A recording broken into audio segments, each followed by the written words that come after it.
నిన్న రైతులకి భరోసా అని చెప్పి సంథింగ్ వచ్చి గ్రీన్ టవల్ వేసుకొని వచ్చాడు. అసలు జగన్మోహన్ రెడ్డి అసలు అర్హత గ్రీన్ టవల్ వేసుకునే అర్హత ఉందా సార్ ఆయనకి? అదే అమరావతి లేదండి. కారణం ఏంటి చెప్పమంటారా? ఆయన పరిపాలనలో అమరావతి రైతులు ఎంత నలిగిపోయారో, ఎంత దీక్షలు చేశారో, ఎన్ని వాళ్ళు పాదయాత్ర చేస్తుంటే ఎన్ని అడ్డంకులు పెట్టారో, పోలీసు వాళ్ళు ఎన్ని అరెస్టులు చేశారు, తిరుపతి కూడా వెళ్ళనీయకుండా, ఎక్కడ చేయనీయకుండా. అలాంటిది ఇప్పుడు వీళ్ళ దగ్గరికి వెళ్ళి అదంతా ఉట్టి నాటకం అండి. అర్హత కాదు, ఇది ఒక పెద్ద నాటకం. కారణం ఏంటంటే ఇప్పుడు అమరావతి రైతులనేమిటి అన్ని విధాలా వాళ్ళని ఎంతో బాధించాడు. ఎన్నో సంవత్సరాలు ఆయన బాధించాడు. వాళ్ళకేమో సరైనటువంటి ఇది లేదు. పాపం స్వచ్ఛందంగా ఇచ్చిన భూములన్నీ లాగేసుకున్నాడు. ఇది లేకుండా పోయింది. 3 రాజధానులు అన్నాడు. ఆయన పరిపాలనలో 3 రాజధానులు అన్నవి ఏమీ ఊరికిన పేరుకే తప్ప ఇది విభజించి పరిపాలించడం ఏంటన్నమాట. ఈ 3 రాజధానులు అనేటటువంటి ఒక విధమైన ఇష్యూ ఎందుకు తీసుకొచ్చాడంటే, అటు విశాఖపట్నం, ఇటు అమరావతి, అటు కర్నూలు 3 చేస్తే కూడా అక్కడ ఉండే ప్రజలు, ఇప్పుడు వైజాగ్ ప్రజలు నాకు ఫేవర్గా ఉంటారు, ఇటు టీడీపీకి ఎగ్నెస్ట్గా ఉంటారు. అటు కర్నూలు ఇవన్నీ కూడా ఓహో మాకు రాజధాని వచ్చేస్తుందని చెప్పి అక్కడ ఉండేవాళ్ళు ఒక ఫేవరెట్గా ఉంటారని ఇది ఒక పెద్ద నాటకమే తప్ప దీంట్లో ఇష్యూ ఏం లేదండి. దీంట్లో ఇష్యూ ఏం లేదు. ఓడిపోయారు. దానికి కారణం ఏంటంటే ఈయన చేసింది ఎప్పుడు? ఈయనేం చేయలేదుగా. ఇప్పుడు ఒక విషయం చెప్తున్నాను, రాజధానులు 3 అన్నాడు, కానీ నేను ఇంట్లో కూర్చున్నప్పుడు అమరావతిలో అక్కడే కూర్చుని అసలు ఎప్పుడైనా రావడం కానీ చేయడం కానీ ఒక పరిపాలన ఏం జరుగుతుందో చూసుకోవడం కానీ అదంటూ ఏం లేదు కదా. అంతా సజ్జల రామకృష్ణారెడ్డి, ఆ పెద్దిరెడ్డి వాళ్ళు వీళ్ళు దుష్ట చతుష్టయం పరిపాలించడమే తప్ప ఇప్పుడు వాళ్ళందరూ ఇరుకుని పడుతున్నారు. మొన్న వల్లభనేని వంశీ ఉన్నాడు, అరెస్ట్ అయ్యాడు. ఈయన జైలుకి వెళ్ళి దొంగ నాటకం ఆడాడు. ఏదో ఇది పరామర్శించి ఇది చేసేదో పవన్ కళ్యాణ్. వల్లభనేని వంశీ మీద తప్పుడు కేసులు పెట్టారని అంటున్నారు జగన్మోహన్ రెడ్డి గారు. మరి దీనికి మీరేమంటారు? తప్పుడు కేసులు అంటారు అవి. మరి చంద్రబాబు నాయుడు మీద తప్పు కేసు కదా. ఇప్పుడు తప్పుడు కేసులు అంటున్నారు కదా. చంద్రబాబు నాయుడు గారి మీద 53 రోజులు జైల్లో పెట్టారు కదా, అది ఎంత తప్పుడు కేసు. అప్పుడు ఉండే సిబిఐ ఆఫీసర్ ఇప్పుడు ఏమయ్యాడు? ఇప్పుడు ఏమైనా కనిపిస్తున్నాడా? కనీసం అట్లీస్ట్ చంద్రబాబు నాయుడు గారికి ఇంటర్వ్యూ కూడా ఆయన ఇవ్వలేదు కదా. కాబట్టి తప్పుడు కేసులు పెట్టడం అన్నది వీళ్ళేం చేసేవారు. వల్లభనేని వంశీది మనం డైరెక్ట్గా చూసామా? ఆయన కారు తగలబెట్టేస్తున్నాడా? కార్యాలయం తగలబెట్టేస్తున్నాడా? కొడుతున్నాడా? ఎంతోమంది గుండాలను వేసుకుని వచ్చి చేస్తున్నాడా? మన చంద్రబాబు నాయుడును లోకేష్ను పట్టుకుని ఏమని చెప్పి అన్నాడు ఆయన, వీళ్ళు సైకోగాళ్ళు, ఇదేమో విజయవాడ కాదు, ఇది గన్నవరము, ఇక్కడ అడుగు పెట్టని, ఇక్కడికి వచ్చామంటే అది చేస్తాం ఇది చేస్తామని చెప్పి చాలా పిచ్చిపోగడంతో వాగాడా. ఇప్పుడు ఏమైంది?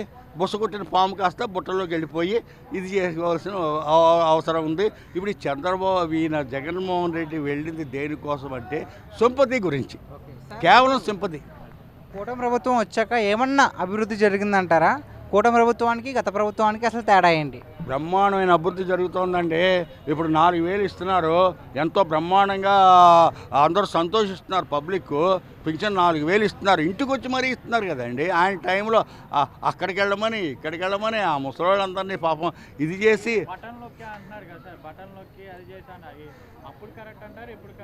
అప్పుడు బటన్ నొక్కడం ఏంది, ఒక బటన్ నొక్కడం 10 బటన్లు లాగడం, ఒక బటన్ ఇలా నొక్కడం, 100 రూపాయలు ఇవ్వడం, 1000 రూపాయలు లాగడం, చెత్త పన్ను, ఇంకో పన్ను.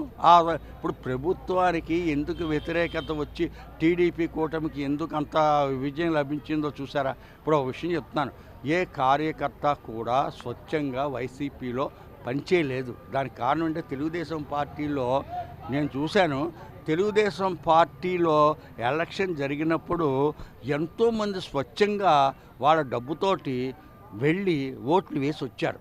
ఎవరు కూడా తెలుగుదేశం పార్టీ వాళ్ళు డబ్బిచ్చి ఇంకోటి ఇచ్చి లేకపోతే మీకు ఓట్లు వేయమని ఏమిటండి? హైదరాబాద్లో ఎంత సగం ఖాళీ అయ్యింది, ఎంతోమంది బస్సుల్లో రైళ్లల్లో.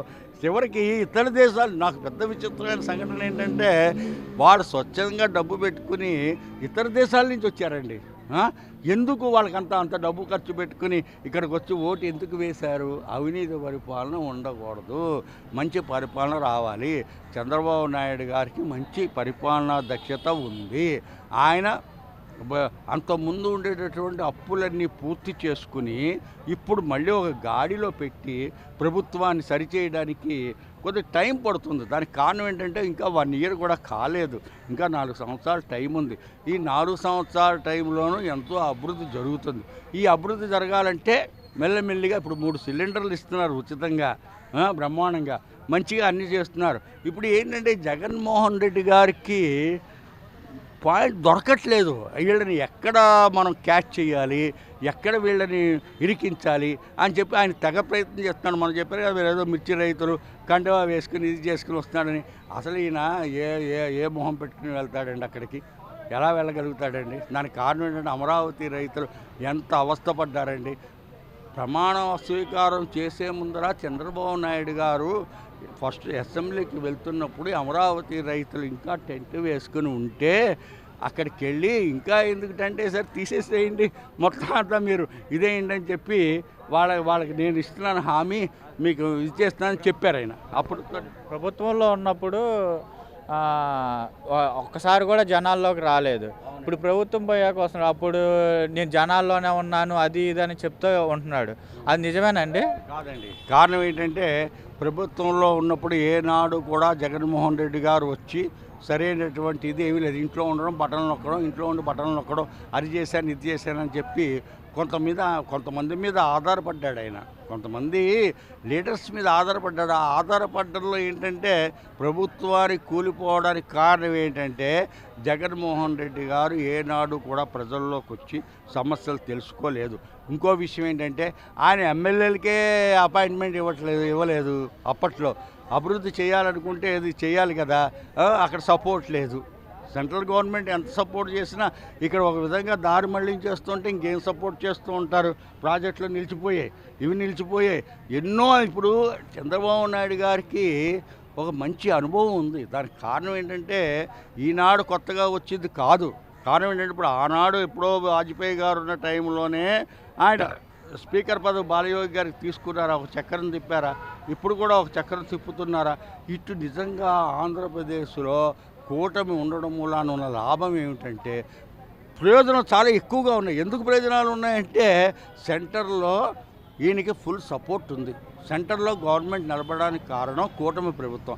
ఈ కూటమి ప్రభుత్వం నిలబడడానికి కారణం ఉంది కాబట్టి ఇప్పుడు ఆంధ్రప్రదేశ్కి బ్రహ్మాండమైనటువంటి ఫండ్స్ అన్నీ రిలీజ్ అవుతున్నాయి. ఇప్పుడు మొన్న వెళ్ళారు, నిన్న నాకు ఇది కావాలన్నారు, ఓకే, ఇది కావాలన్నారు, ఓకే అని చెప్పి ఏంటంటే సెంట్రల్ గవర్నమెంట్ ఇప్పుడు నో అనడానికి ఎట్టి పరిస్థితుల్లోనూ వీలు లేదు. దానికి కారణం ఏంటంటే వీళ్ళ సపోర్ట్ తోటి వాళ్ళు కూడా నిలబడ్డారు. కాబట్టి తప్పకుండా ఇలా ఉండడం మూలాన్ని రాష్ట్రం అభివృద్ధి చెందుతుంది. First point. సార్ జగన్ 2.0 అంటే ఏంటో చూపిస్తాను అని మనం చెప్పారు సార్. మరి దీనిపై మీరేమంటారు? సార్ జగన్మోహన్ రెడ్డి చెప్పడానికి ఆయనకి ఏంటంటే నేను ఇందాక చెప్పాను కదండి, ఆయన ఏంటి ఇప్పుడు ఎట్లాంటి అవస్థల్లో ఉన్నాడంటే ఇప్పుడు చాలా ఆయన ఎతి తోచని పరిస్థితుల్లో ఉన్నాడండి. ఒక విధంగా చెప్పాలంటే జగన్మోహన్ రెడ్డి గారు ఇప్పుడు ఏం చేయాలి, ఉన్నవాళ్ళనే కాపాడుకోలేకపోతున్నాడు. First point. ఉన్నప్పుడు విజయసాయిరెడ్డి వెళ్ళిపోయాడు, ఇంకోళ్ళు వెళ్ళిపోయారు. అలా ఇప్పుడేమో ఈయన పోసాని కృష్ణమురళి కానీ, రామ్ గోపాల్ వర్మ గారిని కానీ వీళ్ళకి సపోర్ట్ చేసిన వాళ్ళందరూ సైడ్ అయిపోతున్నారు. ఒక్కొక్కళ్ళు మెల్లిగాను.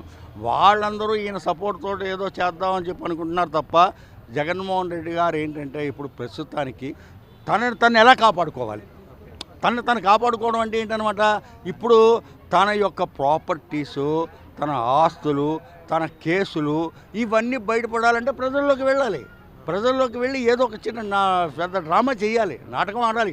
ఇక్కడ ఏంటంటే ఈ డ్రామా 2.0 పక్కన పెడితే అసలు యాక్చువల్గా ఆయనకి ప్రతిపక్షం అడుగుతున్నాడు, ఆయనకి అసలు అర్హత ఉందంటారా? లేదండి. ఇప్పుడు ఒక విషయం చెప్తున్నాను, ఆయనకి వచ్చిన 11 సీట్లు, ఈ 11లో ప్రతిపక్షానికి నిలబడేటటువంటి అర్హత లేదు ఆయనకి. ఇంకోటి ఏంటంటే ప్రతిపక్షానికి రావాలంటే ఆయన అసెంబ్లీకి వచ్చి అప్పుడు ఆయన స్పీకర్ గారు ఉన్నారు రాజు గారు, ఆయన మోహన్ చూడాలంటే ఈయనకి ఇప్పుడు చెల్లదు. దానికి కారణం ఏంటంటే ఆయన అక్రమంగా కేసుల్లో ఇరికించి కొట్టి థర్డ్ డిగ్రీ ఉపయోగించి ఎన్నో చేశారు. కానీ ఏంటంటే వాళ్ళు ఎంతో సహనంతో ఇంకా వ్యవహరిస్తున్నారు. ఈయన మీద ఎటువంటి ఇది తీర్చుకోకుండా, కక్ష సాధింపు చర్య తీర్చుకోకుండా ఎంతో సహనం వహిస్తున్నారు. దానికి కారణం ఏంటి, ఇప్పుడు రఘురామరాజు గారిని ఎంత హింస పెట్టారండి. రాజద్రోహం అన్నారు, దేశద్రోహం అన్నారు, ఇవన్నీ చేసి జైల్లో పెట్టి ఆయన పాపం చాలా ఇది కూడా లేకుండా మనం చూసాం, ఎంతో పెట్టారు. ఇప్పుడు వెళ్ళి ఆయన కింద కూర్చుని ఆయన మొహం చూడాలంటే ఈయనకి చెల్లుబాటు కాదు. First point. సార్ ఇప్పుడు 2024లో కూటమి ప్రభుత్వం గెలిచాక చంద్రబాబు నాయుడు గారు సీఎంగా ఉన్నారు. మళ్ళీ ఇదే కూటమి ప్రభుత్వం 2000